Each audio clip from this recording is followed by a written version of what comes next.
ओम श्री परमात्मने नमः। श्रीमद्भगवद्गीता अथ प्रथमोऽध्याय। अर्जुन विषाद योग।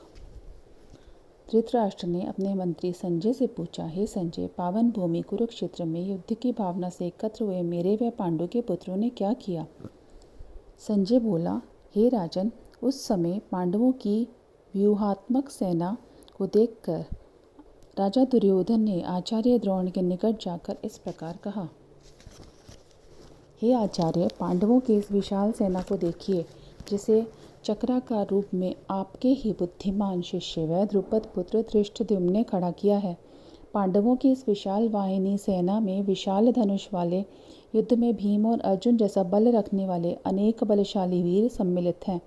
ऐसे वीरों में सात्यकी, विराट, महारथी राजा द्रुपद, धृष्टकेतु, चेकितान, बलशाली काशीराज, पुरोजित, कुंती भोज, मानवों में श्रेष्ठ शैव्य, पराक्रमशाली युद्धामन्यु, बलवान उत्तमौजा, सुभद्रा के पुत्र अभिमन्यु तथा द्रौपदी के पांचों पुत्र हैं। ये सभी एक से बढ़कर एक महारथी हैं। हे द्विज श्रेष्ठ, हमारी ओर से जो प्रमुख वीर युद्धभूमि में खड़े हैं, उन्हें भी आप जान लें। आपकी जानकारी के लिए ही मैं अपनी सेना के प्रमुख सेनानायकों के बारे में बतलाता हूँ। एक तो आप स्वयं ही हैं। आपके अतिरिक्त पितामह भीष्म, कर्ण, युद्ध विजेता कृपाचार्य, अश्वत्थामा, विकर्ण, सोमदत्त पुत्र भूरिश्रवा तथा अन्य अनेक शूरवीर हैं, जो मेरे लिए जीवन की आशा को त्याग कर अस्त्र शस्त्रों से सुसज्जित हैं और वे सभी युद्ध कला में बड़े निपुण हैं। हमारी सेना पितामह भीष्म द्वारा सुरक्षित होने के से हर प्रकार से अजय है। इसे जीता नहीं जा सकता। जबकि दूसरी ओर पांडवों की सेना भीम के द्वारा रक्षित है, लेकिन उसे जीतना सरल है। अतः सभी मोर्चों पर अपने अपने स्थानों पर स्थित रहकर आप सभी पितामह भीष्म से सभी तरह से रक्षा करें। दुर्योधन जब द्रोणाचार्य को इस प्रकार बतला रहा था, तो उसके वचनों को सुनकर उसके हृदय में हर्ष उत्पन्न करने के लिए कौरवों में वयोवृद्ध व प्रतापवान भीष्म पितामह ने सिंह के दहाड़ने के समान उच्च स्वर में गरज कर शंख बजाया। तत्पश्चात शंख, नगाड़े, ढोल, मृदंग, नरसिंगे आदि वाद्य एक साथ बज पड़े। उन वाद्यों का शब्द बड़ा भीषण था। इसके साथ श्वेत अश्वों से जुते रथ में विराजमान श्री कृष्ण व अर्जुन ने भी दिव्य शंख बजाए। श्री कृष्ण ने पांचजन्य, अर्जुन ने देवदत्त, भीष्म कर्मकर्ता भीम ने पौंड्र नाम का शंख बजाया। कुंती पुत्र महाराज युधिष्ठिर ने अनंत विजय, नकुल ने सुघोष और सहदेव ने मणिपुष्पक नाम का शंख बजाया। श्रेष्ठ धनुर्धर काशीराज, महारथी शिखंडी, धृष्टद्युम्न, विराट और अजय सात्यकी, द्रुपद, महारानी द्रौपदी के पांचों पुत्र और दीर्घबाहु सुभद्रा के पुत्र अभिमन्यु ने हे राजन सब तरफ से पृथक पृथक शंख बजाए। शंखनाद से धरती और आकाश गूंज उठे और धृतराष्ट्रों के हृदय विदीर्ण हो गए। तत्पश्चात हे राजन, कपिध्वज अर्जुन ने मोर्चा साधे धृतराष्ट्रों को देखकर शस्त्र संचालन की तैयारी के समय अपना धनुष उठाया और ऋषिकेश से इस प्रकार कहा, हे अच्युत, मेरा रथ दोनों पक्षों की सेनाओं के मध्य ले जाकर खड़ा कर दीजिए और तब तक खड़ा रखिए जब तक मैं ये अच्छी तरह न देख लूँ कि इस युद्ध व्यापार में किन किन युद्धाभिलाषियों से मुझे युद्ध करना उचित है। दुष्ट बुद्धि दुर्योधन का युद्ध में हित चाहने वाले जो राजा उनकी सेना में सम्मिलित होकर यहाँ उपस्थित हुए हैं, उन योद्धाओं को मैं देखना चाहता हूँ। संजय ने कहा कि हे राजन, अर्जुन के ऐसा कहने पर श्री कृष्ण ने रथ के दोनों सेनाओं को मध्य में ले जाकर खड़ा कर दिया। श्री कृष्ण ने रथ वहाँ खड़ा किया जहाँ भीष्म, पितामह, द्रोणाचार्य और सभी प्रमुख राजा खड़े थे। फिर अर्जुन से कहा, हे पार्थ, युद्ध के लिए एकत्र इन कौरवों को देख।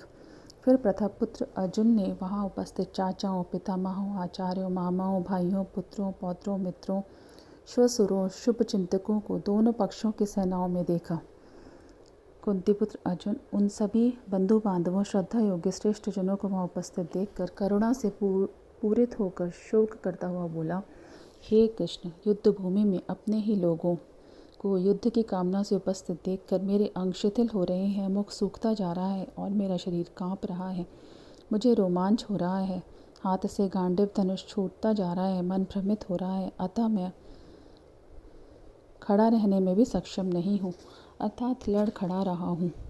हे केशव, मैं सभी लक्षण प्रतिकूल देख रहा हूँ। युद्ध में स्वजनों को मारकर मुझे कल्याण दिखाई नहीं पड़ रहा। हे कृष्ण, मैं विजयी होना नहीं चाहता, ना ही मुझे राज्य पाने और उससे होने वाले सुखों की इच्छा ही है। हे गोविंद, ऐसे राज्य सुखाभोग वह जीवन का क्या लाभ है जिनके लिए हम राज्य प्राप्ति, सुख, भोगादि की कामना करते हैं। वही लोग अपने धन और जीवन की आशा त्याग कर युद्ध के इस मैदान में उपस्थित हैं। उन लोगों में आचार्य, गुरुजन, ताऊ, चाचा, पुत्रादि, दादा, मामा, श्वशुर, पौत्र, साले और अन्य संबंधी भी हैं। अतः हे मधुसूदन, भले ही ये मुझे मारे, मैं इन तीनों लोगों को प्राप्त करने के लिए भी इन्हें नहीं मारूंगा।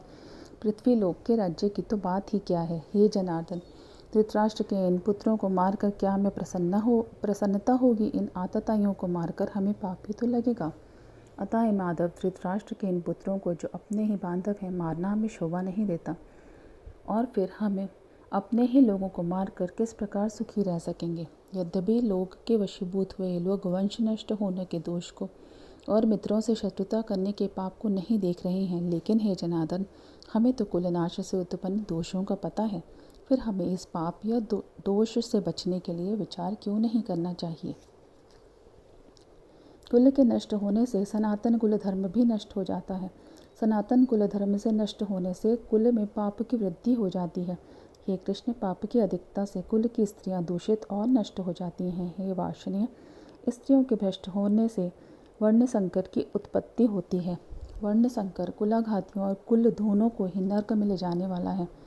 जहाँ वर्ण संकरता है वहाँ श्राद्ध, तर्पण आदि क्रियाएं भी नहीं होती। इसके फलस्वरूप पितरों का पतन होता है। वर्ण संकरता के इन दोषों के कारण कुलाघातियों के उन कुल और जाति धर्मों का भी नाश हो जाता है जो अनादिकाल से चले आ रहे हैं। हे जनार्दन, जिन लोगों का कुल धर्म नष्ट हो जाता है उन्हें अनंत काल तक नरक में वास करना पड़ता है, ऐसा हमने सुना है। हाँ, शोक करता हुआ, हम लोग बुद्धिमान हैं, फिर भी ये घोर पाप करने में उद्यत हुए हैं। हम राज्य और सुख के लिए अपने ही लोगों को मारने के लिए तैयार हुए हैं। यदि मुझे प्रतिकार न करने वाले व शस्त्र रहित को धृतराष्ट्र के शस्त्रधारी पुत्र युद्ध में मार डालें तो मेरे लिए कल्याणकारी ही होगा। संजय ने कहा, और इस प्रकार कहकर अर्जुन शोक के कारण उद्विग्न मन वाला होकर धनुष बाणों को छोड़कर रथ के पिछले भाग में जा बैठा।